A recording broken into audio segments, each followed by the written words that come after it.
article on the MBA website because it's a bit out of date now.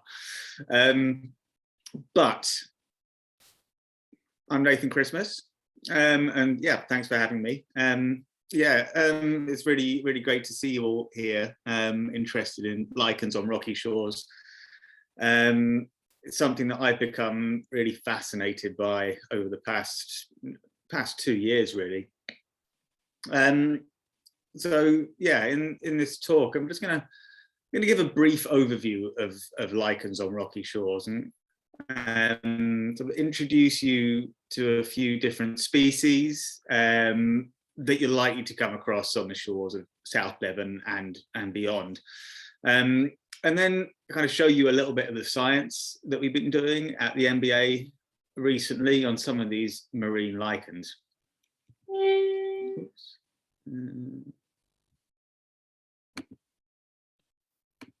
There we go.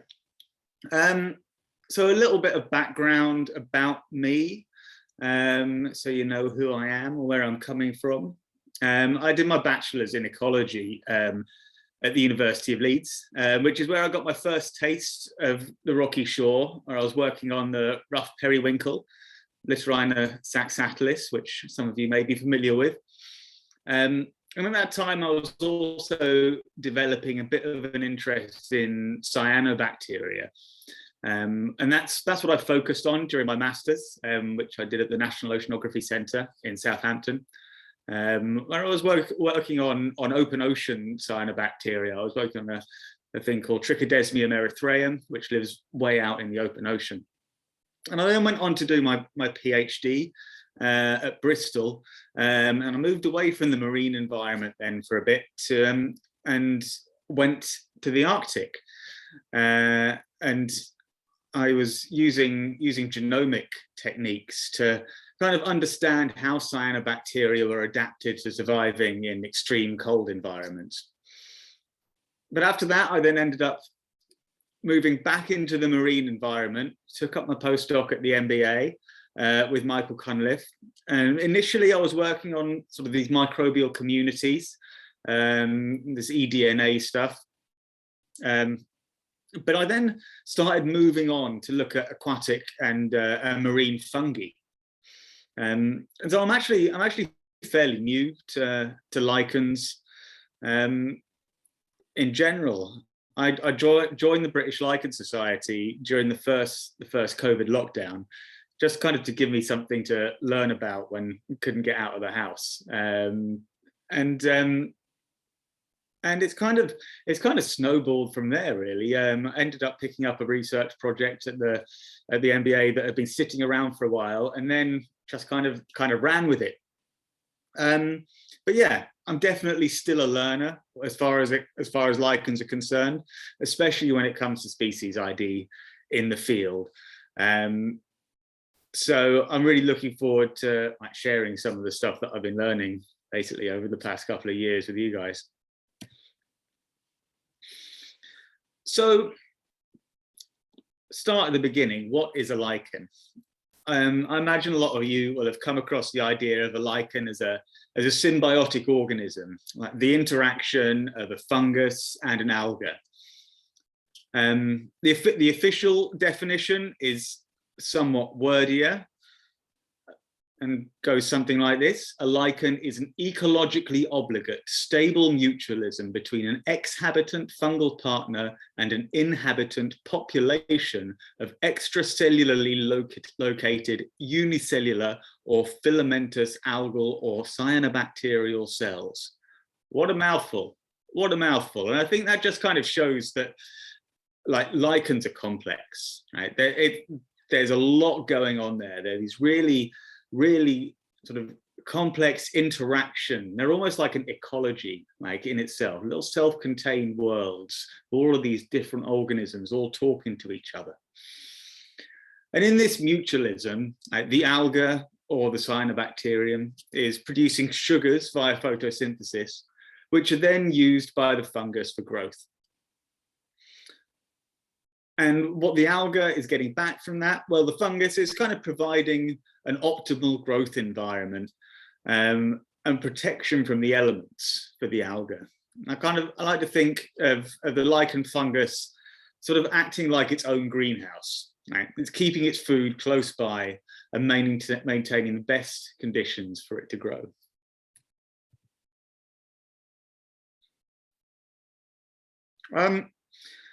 Yeah, so I think there's this mad number which is knocking around. I'm not sure how they came to it, but it suggests that as much as 8% of the world's surface, right, lichens are dominant organisms. 8%, it's massive, right?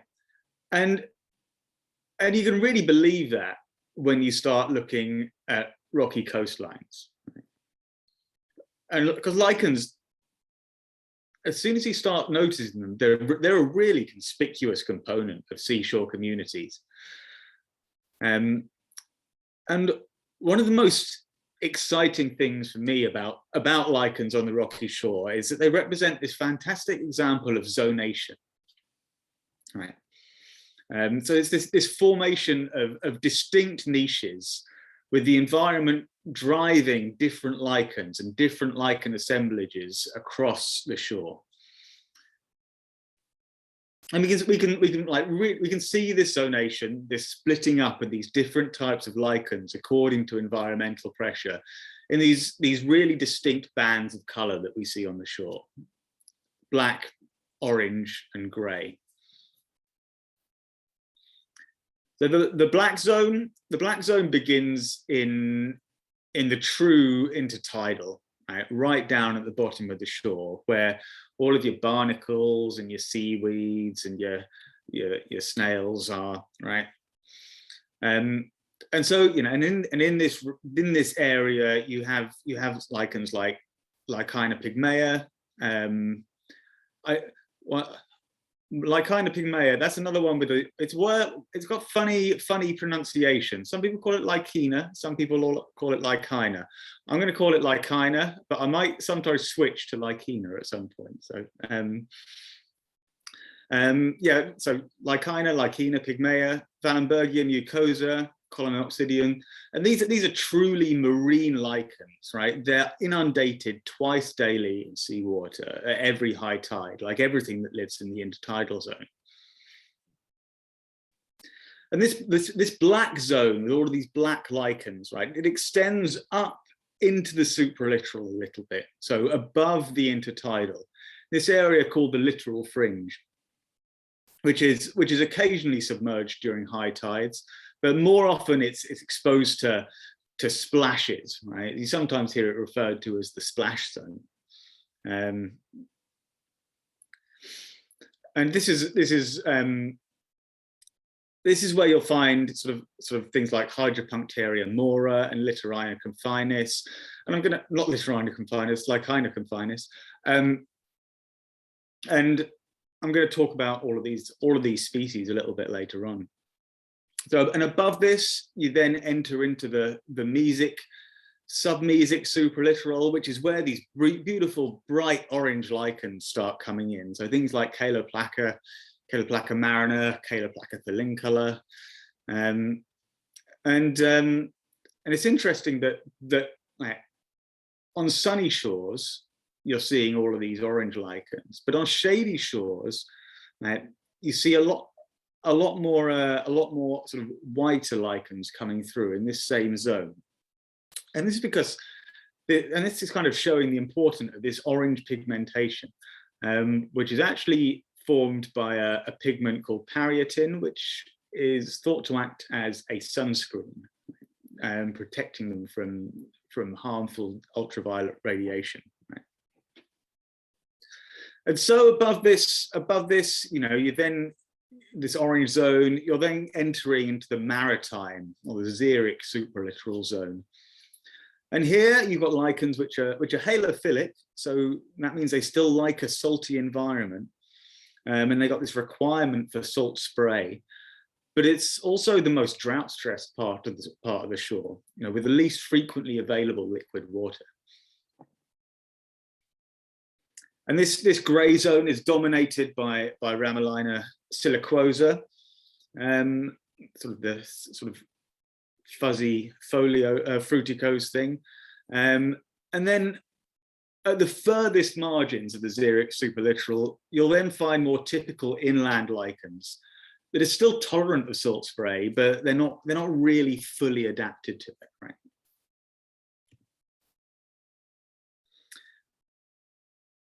So this is a picture that I haven't taken. I've taken most of the other ones, but this one I have stolen from the Lichens Maritimes website, which is a really great resource. Really recommend anyone who wants to learn more about lichens to go and have a look at it. But I haven't really been able to find a clearer example of lichen zonation than this. Right? It's so clear, right? This is in Brittany, right, where the lichen flora is very much like what we see in the southwest here. And you can see these perfectly delineated zones, right? Grayish green at the top, which then turns into this sort of distinct band of orange. Then there's a little black smudge. This is the littoral fringe. This is the splash zone. And then below that, you've got the littoral zone proper, where all of the Lichina pygmaea is growing, right?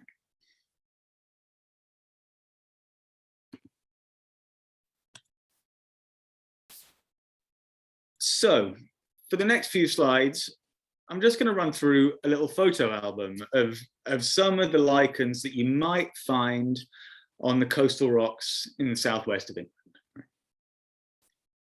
Almost all of these photos are from Devon and Cornwall. So if you go out hunting, right, you're going to be able to find them. Some of them are tricky, some of them are easier. This isn't going to be I'm not doing this as an ID course, although I will throw a couple of ID tips in. But hopefully it'll give you an idea of some of the diversity that we see and how it shifts through these sort of major lichen zones. So I'm going to take us on a little bit of a journey, right, from the top of the shore all the way down to the intertidal. So let's start at the top. The grey zone, or the Xeric-Supralittoral, the driest part of the shore. And like water availability here is most likely from mist and fog and rainwater, but it's still under the influence of a salty sea. So I'm going to start with this one, which it's a bit of an outlier actually. This is Teloschistes flavicans, which is a really beautiful lichen, really charismatic thing. It has this bright orange bushy thallus, right? And you can find it at a few select sites on sea cliffs in the southwest. If you look at I've put the British Lichen Society distribution maps here, so you can kind of get an idea of where these things are sitting. And Teloschistes flavicans, yeah, does well in Devon and Cornwall. You've got a little patch in Pembroke, North Wales, but it's not very common, right? But it's got a broadly maritime distribution, but it's not strictly a coastal lichen, and it used to be found inland a lot more frequently. But this is one of those lichens that's very sensitive to pollution. So I think this one is sulfur dioxide that it's really sensitive to. And so it's undergone this massive range reduction in the past 75 years. And so almost all of the places that you find it in the UK are now on exposed rocky cliffs by the sea. And Lundy is a stronghold for it. Land's End Peninsula, there's lots of it there. And there's some at Start Point as well. A couple of other places as well. But yeah, lovely lichen, but not strictly maritime.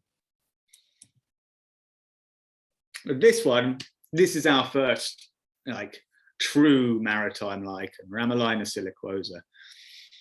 And this species should be familiar to anyone who has spent any time around sea cliffs, right? It's commonly known as sea ivory, right? And it sits on these really exposed positions high on cliff tops, although it does does sometimes occur lower down the shore. And it forms these like massive lawns on the side of cliffs sometimes. It's really, really abundant. And it is the most abundant of these grey fruticose lichens that you'll see in coastal environments. Fruticose being this bushy three-dimensional growth form that they've got. And where you find it, yeah, it's in this zone, usually where it's affected by sea mist, but quite away from the full exposure of the sea. But you'll also find it quite a long way inland, particularly on Dartmoor. And if you look at the distribution map, you can see that it's a pretty coastal thing, but in the southwest, it's going all the way inland. And I think that really shows why the southwest is such an important area for not just for lichens, but for lots of things, because it's acting as sort of a bit like what we call an ecotone. So you've got various different ecologies kind of interacting with each other. So you get loads and loads of species there. And up on Dartmoor, you're getting upland species, and you're getting sort of some coastal, maritime species as well, because it's under the influence of all of these multiple interacting environmental conditions, which is really amazing.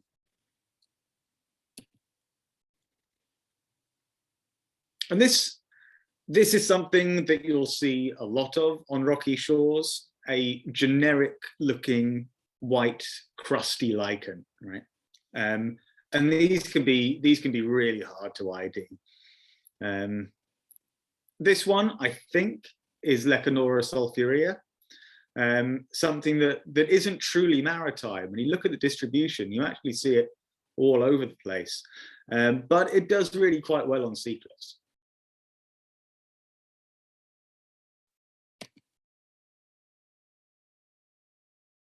And the majority of lichen species in the grey zone are these crusty white things, of which there are many different species, and they all look quite similar.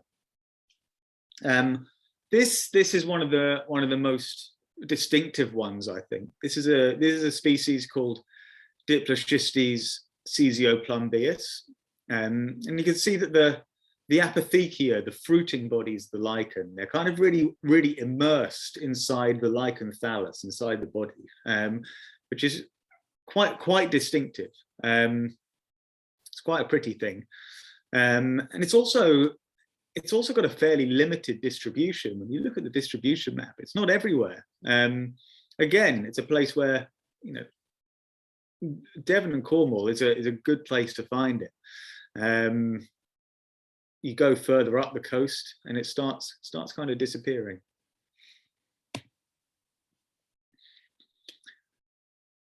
And this is not to be confused with something like this, another white crust. This one is Lecanora rupicola, which has, at a glance, it's got similar looking apothecea. It seems to be sort of immersed in the thallus and a bit black. But in this case, the black color is not part of the fruiting body itself. It's actually a parasitic fungus, right? Called Arthonia varians. And this is something which happens quite a lot on lichens. Like, you think that it's just, one fungus, one alga interacting, but very often it's not, and you've got loads of different things going on, and there are lots of these specialized fungi called lichenicolous fungi that only grow on lichens. Sometimes they only grow on one species of lichen, which is really incredible, right? They're super specialized to parasitize on these fungi, and this kind of scenario here with the Arthonia and the Lecanora seems to be pretty common. And it doesn't seem to really inhibit the Lecanora at all being parasitized by this Arthonia varians. It's quite happy for it to be piggybacking along, which is really fascinating.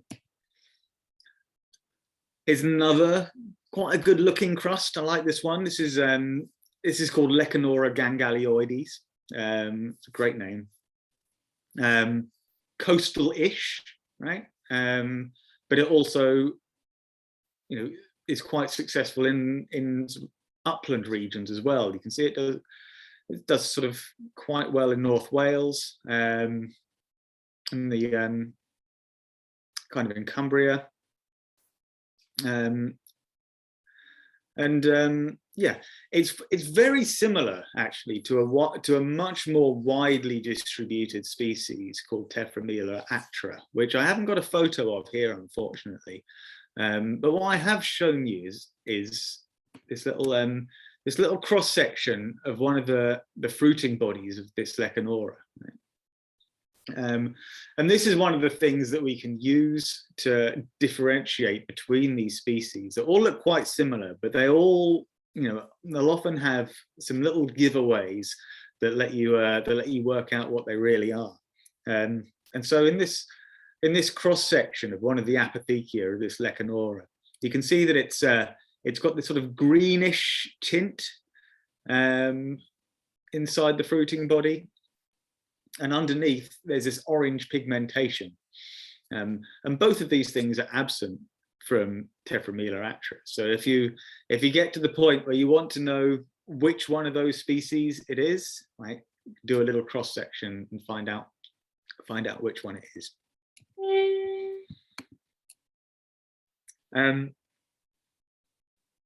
Here's another very coastal lichen. Look at the distribution for that. Really loves the seaside, right? Oops, don't want that. Again, it's another white crust with black fruiting bodies, but this one has got this really distinctive chemical reaction. Right. So when you apply potassium hydroxide to the lichen, it goes orange and then turns a deep red color, and you have that sort of transition of the two colors. And these sort of chemical tests are something that we use quite a lot in order to differentiate between different lichens in the field, because they all contain different compounds which will have different reactions. So even if they look the same, they might have completely different chemistry, right? Which is really quite useful when when you want to differentiate between one and another.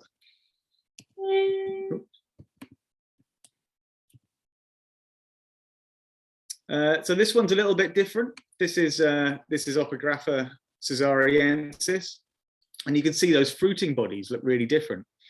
They're not sort of round like the other a lot of the other lichens that we've looked at so far. And this kind of style of apothecia is called a lorelliform. And it's reminiscent of the script lichens that you'll see growing on trees quite often. But this one grows on rocks, and it only grows on rocks by the seashore. It's quite hard to find this one. Oops. But not everything that you'll see in the Xeric-Supralittoral is grey, though. And you'll often find this guy, Xanthoria parietina, and you can see from the distribution that this is about as cosmopolitan as you can get. It's found pretty much everywhere, and it's typical of really nitrogen-rich environments, and it's historically been used as a bioindicator for air pollution, because when other sensitive lichens are forced out, Xanthoria parietina will come in because it can tolerate a lot more pollution than a lot of other lichens.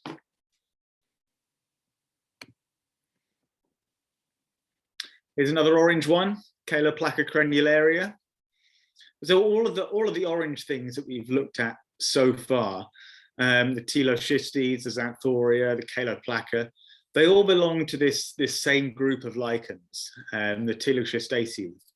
And they all contain, even though they look really different, they're quite closely related, and they all contain this pigment parietin, right? Which, amongst other things, is thought to act as a sunscreen. So this is a really specific thing to this specific group of lichens. One more to top off the Xeric-Supralittoral, Caesioplumbaeus ceracea. looks similar to Caesioplumbaeus crenularia, not usually, but it's a much more coastal specific species. This one was taken shortly after a rain shower, and you can see how the fruiting bodies, they've swollen right up, right? They've absorbed loads and loads of water. Another thing which makes them quite difficult to ID sometimes, because in different conditions they will look quite different when they're hydrated. They look quite different to when they've dried out. So it's a good idea to kind of see if you can recognize them in both forms. Okay, so we're now moving further down the shore, right, into the orange zone. We've already seen some orange lichens, but they have quite broad distributions.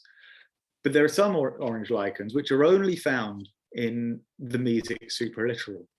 And this is typically a really exposed part of the shore. Sporadically getting splashed by waves during high seas, but it's quite a tough environment to be in. So we'll start off with another Xanthoria species, Xanthoria aureola. And whereas Xanthoria parietina is abundant everywhere, Xanthoria aureola is really coastal, right? And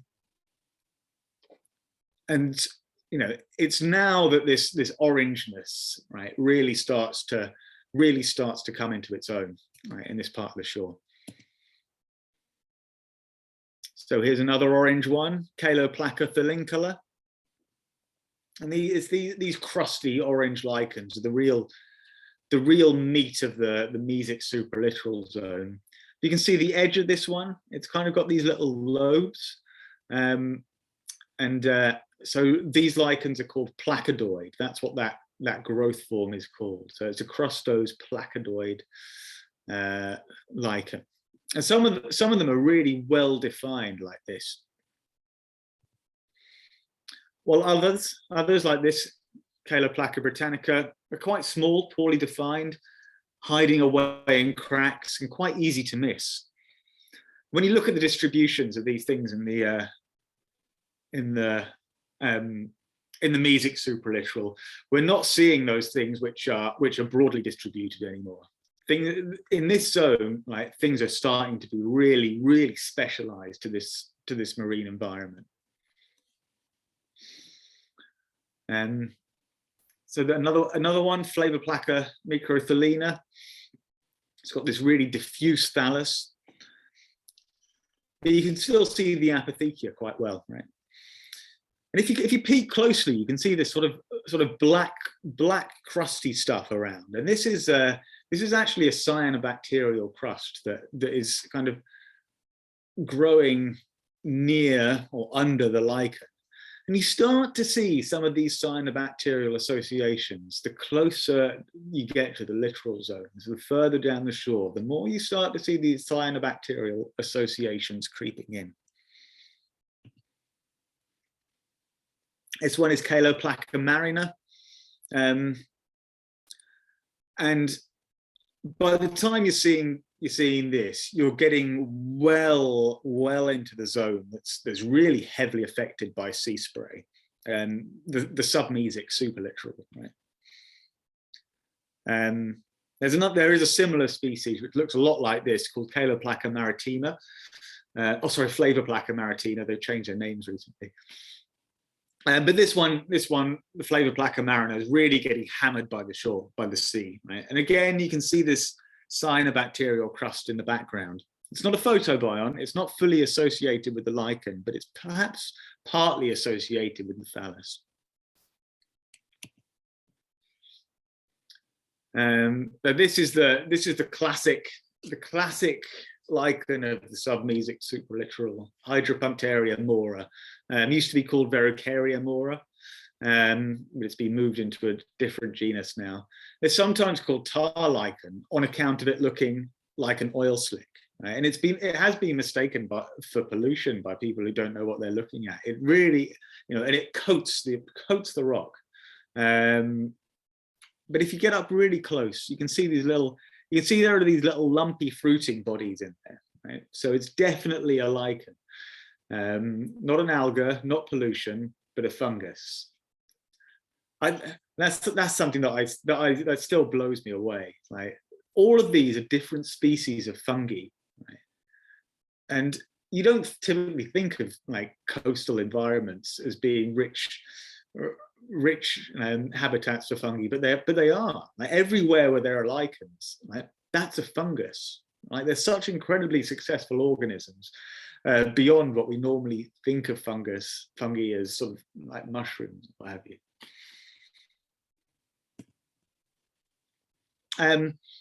So this is again, in this heavily spray affected zone that's sometimes getting inundated at spring tides. This is the first of our really important coastal cyanolichens, Lichina confinus. So here, right, the main photobiont is a cyanobacteria, not an alga. Everything that we've seen up until now, the main photobiont has been a green alga, but now it's a cyanobacteria. Those little orange blobs are the fruiting bodies, which you don't see all the time. It's quite pleased to find that. And so below these fringe lichens, we're then getting into the intertidal properly, right? Lichens here are truly marine lichens, right? They've got a requirement for seawater, right? We don't see them anywhere else, just in the intertidal. I'm going to talk a bit more about that later on. And this is a tough environment to live in for anything. Like, not only have you got salt stress from being dunked in seawater twice a day, but you've also got to deal with these frequent and rapid and intense changes in the surrounding conditions, not to mention being grazed by hungry gastropods. And this is the sort of thing that you'll see a lot of. This is I couldn't find a photo of this one, so I've taken this one off Lichens maritimes. But this is Wallenbergiella or Verrucaria mucosa. It's another crustose lichen, a lot like Hydropunctaria mora, but it's got this sort of greener, sort of greenish black, sort of really thick thallus to it.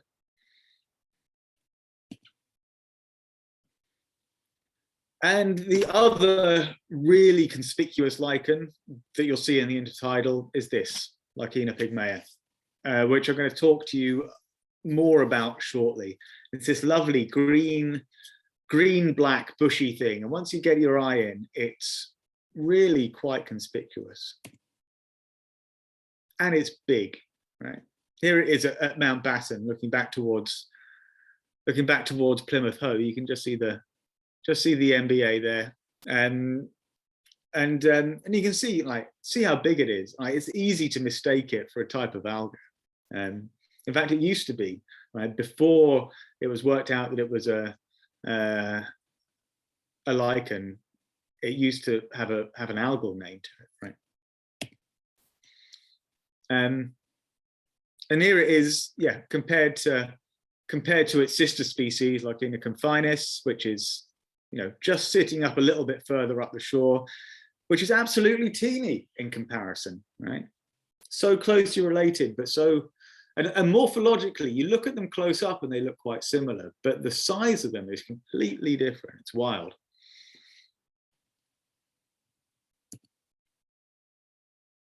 And in case you didn't believe me that it was a marine lichen, here it is at high tide, in with the barnacles, completely submerged, where depending on the state of the tide, it can be in there for a minute, an hour. But yeah, properly marine thing. Really amazing. Okay, so we've gone on our little journey from the top of the shore all the way down to the bottom. So for the next half of the talk, I'm gonna change gear a little bit and talk about some of the science that we've been doing over the past year or two at the MBA to try and get to know these lichens a little bit better. We've just seen what there is on these shores in Devon and further afield in terms of lichen species. And we can see how different they look in all of these different zones that we've talked about. Right, just look at the different colors that we saw. Right. But what does this actually mean in evolutionary terms? Right? Something that we don't fully know is how all these different lichens are adapted to surviving in these sort of three different environments. What is it that makes an intertidal lichen a marine lichen, right? What makes a supralittoral lichen a supralittoral lichen? What are the actual physiological adaptations that lichen fungi, and I'm specifying lichen fungi for a reason. I hope you'll see why shortly. What are the physiological adaptations that they've picked up to deal with the different environmental pressures that they're likely to experience? And one way that we can try and untangle this is by looking at what we call functional traits. So what's a functional trait?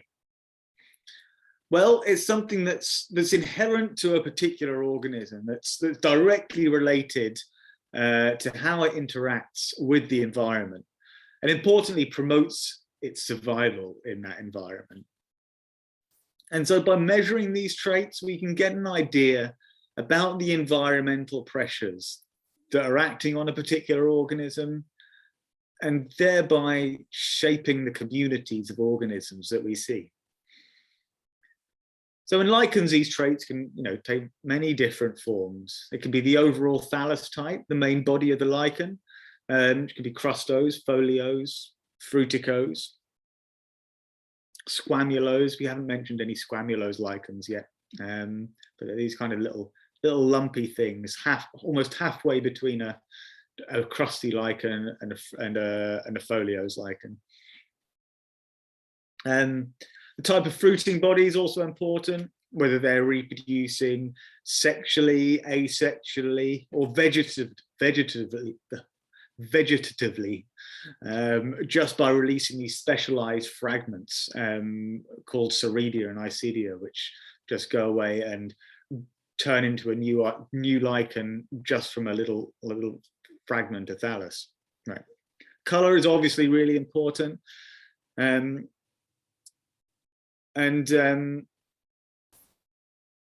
it can, like I said earlier, it can tell you something about the secondary metabolites, the compounds, the chemicals that this lichen is producing, and then the nature of the photobiont as well. Primarily, is it a green alga or is it a cyanobacteria? Right? And all these are what we call qualitative traits. Oops. So they can be simply measured by their presence or their absence, right? It's not something you measure with a, sort of with a number. Those are what we call quantitative traits. But yeah, these are quite easy to look at, right? Is it there or is it not? But they're all contributing in some way to the lichen survival. So here's some plots for you. This was some work that was done by a master's student last year.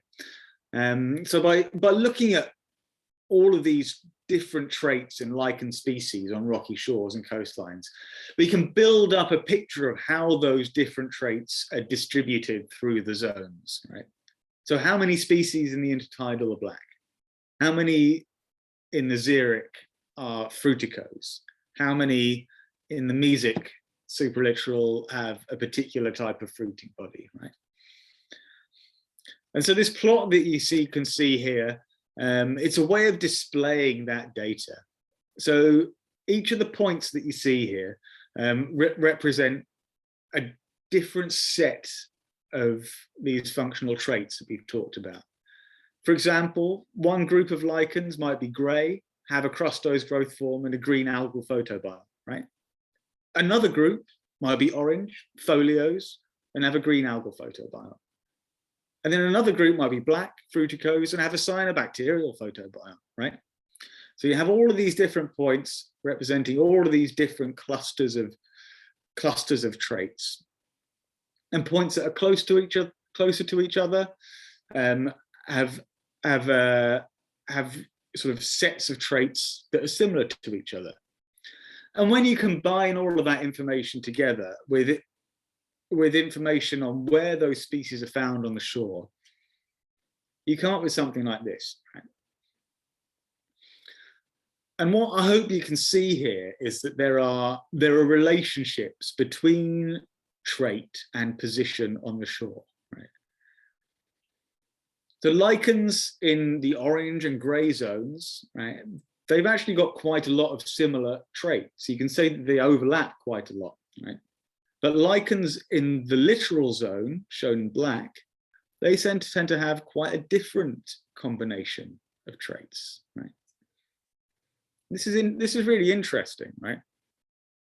Because it's showing that, right, it's not just colours that are different between these three zones. There's actually different things going on, right?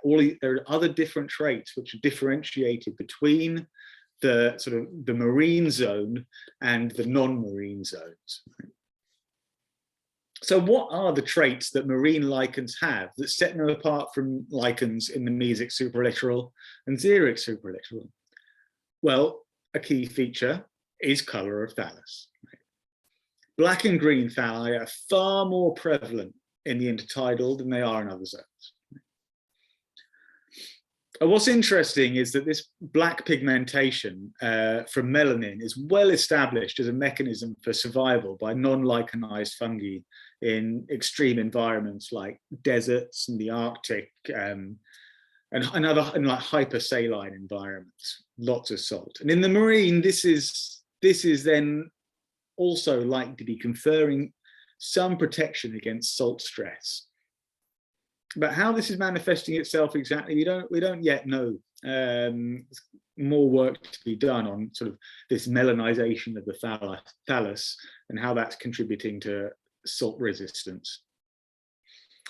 We also see a very high proportion of lichens with this specific type of fruiting body called a perithecia, right? And a lack of another type of fruited body, the apothecia. So the apothecia are your typical lichen fruiting bodies, what we call jam tarts, right? And they're quite open, right? They're like that, right? With the spores exposed directly to the air to ease dispersal. Whereas perithecia are much more like that. So there's just this little hole that the spores are released on. And this is something that we see happening quite a lot in freshwater lichens. And it may be that these enclosed fruiting bodies are actually protecting the spores from being washed away and out to sea during the high tide, because they're being washed out to sea. They're not going to be able to germinate, right? They're not going to have anything to land on. So by protecting them when the tide is high, and then able to release spores when the tide is out. We don't know if this is actually happening yet, it's just an idea, but we're definitely seeing this shift in these different type of fruiting bodies, so there must be some reason for it. And the third notable difference about the marine lichens is that they are much more likely to have cyanobacterial photobionts. Right? Cyanobacteria have sort of a greater requirement for liquid water than some of the green algal photobionts, not all of the green algal photobionts, but yeah, the cyanobacteria, they really like kind of wet environments, which is probably why there's a much higher proportion of them turning up in the intertidal.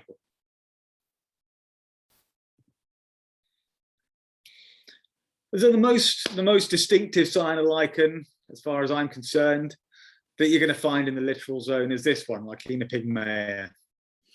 And we've discovered some really interesting things that are going on with its photobionts that tie into this understanding of what makes a marine lichen a marine lichen.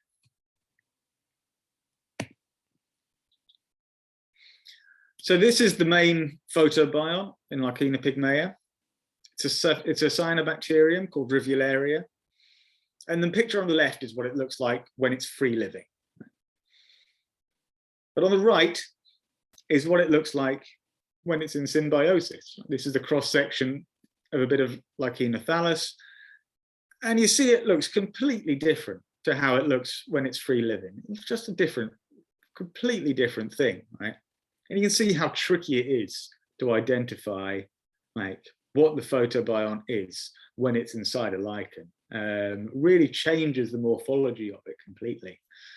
And one way to work out what exactly the photobionts in a lichen are is to look at their DNA.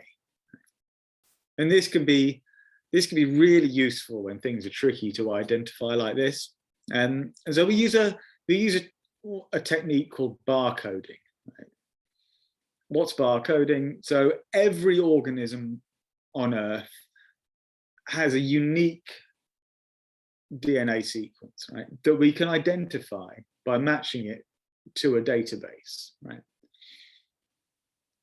And so by sequencing all of the DNA in a sample, like in this case, a piece of lichen, right, we can then work out all of the species that there are within that sample, assuming that the barcode of all of those species is in this database, right, that we're searching again. That's a whole problem in itself, because of course the database isn't complete. Of course we don't have barcodes for everything out there, but it can give us an idea of what species are present within an environmental sample. Right?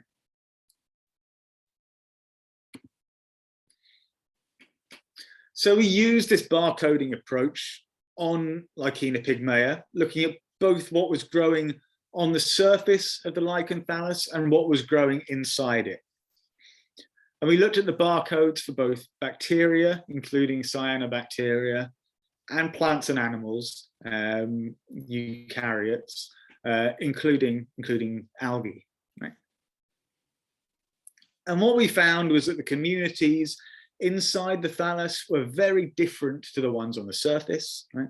And in line with our understanding of Lichina pygmaea as a cyanolichen, about half of the bacterial community in the thallus was made up of cyanobacteria, which is great. It's what we'd expect. What came more of a surprise was just how much eukaryote algae there was inside this lichen. Over half of the eukaryotes, like inside the thallus, belonged to the Ulvophyceae. So that's algae related to ulva, right? It's a common rocky shore seaweed that I'm sure you're all familiar with. So what's going on here? To get a more detailed idea of which species were enriched within the thallus, we compared like this differential abundance of specific DNA sequences like between the inside and the outside of the lichen thallus. And this is a slightly complicated plot, but if you just look at the bottom half of it, which represents the inside of the lichen, right, you can see these big blobs that are the main cyanobacterial photobiont, right? These rivularias here. So they're all really enriched inside the thallus, right? What was really interesting is we actually saw another cyanobacterium inside the thallus, it's Pluricapsa, right?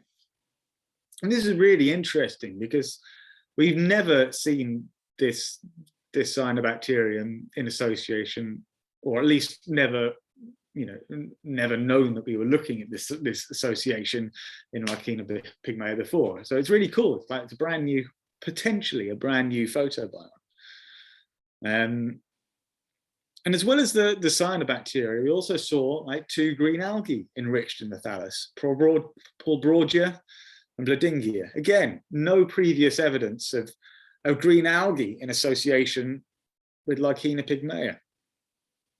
And we think this is really cool. You know, I I was saying earlier, how complex lichens are. It's not this simple sort of one-on-one interaction. There are so many different things going on there. Right? Other fungi, other algae, other bacteria, all talking to each other. And the more we start to use these molecular tools, we're starting to see exactly how rich this diversity is and how variable it is and how complex these organisms are, these little ecologies. It's brilliant. Here's an even more complicated plot. This is a phylogenetic tree that shows how all of the DNA sequences of cyanobacteria that we found in the lichen are related to other cyanobacteria from sort of all over the world. Right?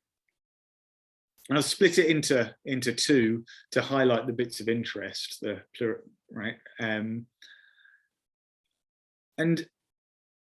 We can see a couple of cool things, right? We found that both the Rivularia and the Pluricapsa were in all of the phalli that we sampled, right? It's not that it was just happening, these multiple photobionts were happening in just one or two samples.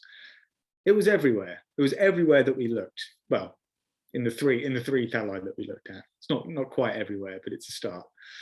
And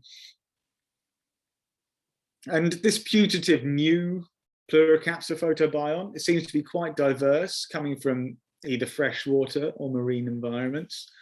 But the main photobiont, the Rivularia, appears to be most closely related to other strains of Rivularia that had been isolated from marine environments. And this is actually quite important, right? Because this photobiont, it's a marine cyanobacterium. Right? It's not a coastal one, it's a marine one. And when we looked at the green algae, we see the same story as with the main photobiont. The algae in Lichina are not like the algae you find in lichens further up the shore, right? They're intertidal species. And what's kind of cool is that these are the same symbionts that we see in some of the other crustose intertidal lichens, like Wallenbergiella mucosa that we looked at earlier, right? And so what we might be seeing is some sort of sharing of photobionts between very different groups of lichen that are in close proximity to each other and sharing the same environmental conditions.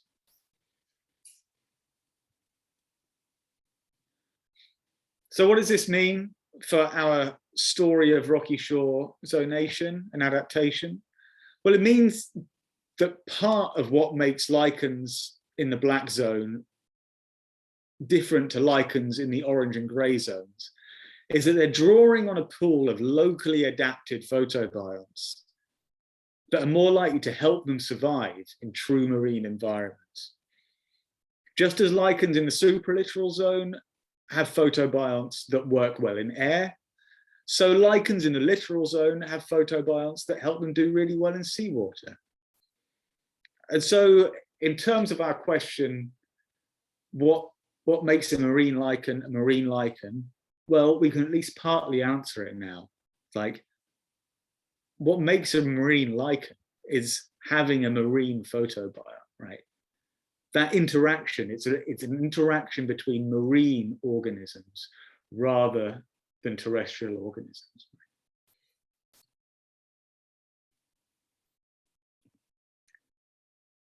So that's kind of the end of the talk. I hope you've enjoyed it. I've just put a little list of some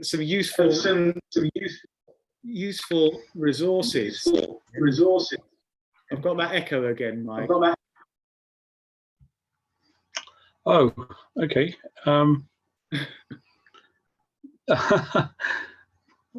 See how it goes, Nathan. Nearly finished, aren't we? Yeah. Some useful resources. So that website that I recommended earlier, Lichens Maritimes, like really useful website for kind of looking at all of these coastal lichens. The British Lichen Society are brilliant. I can thoroughly recommend anyone who wants to get into lichens to join. Super friendly society. Really, like, so much information to be learned from those guys. Yeah, can't support them enough.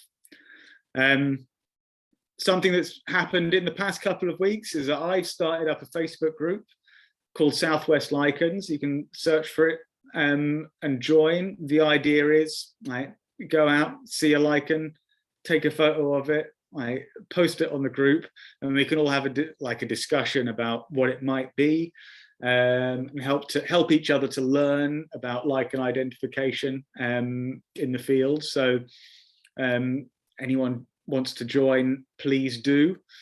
I've got a little project for anyone who uses Instagram called Lichens 365, which is me posting like lichen facts every single day for all of 2022, or I think something like 50 something days in now, and going strong.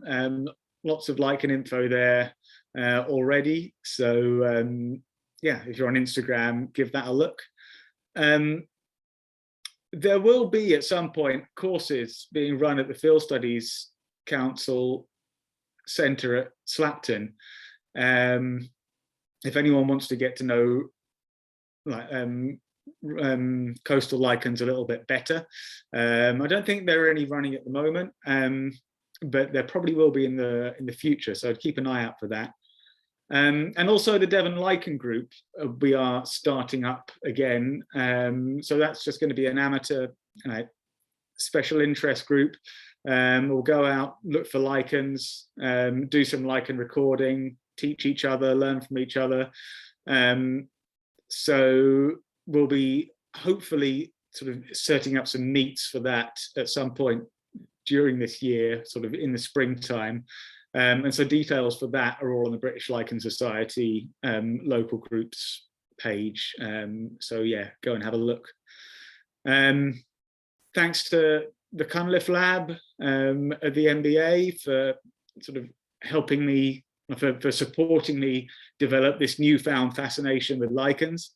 And Maxine, Nicola and John, who are all there, sort of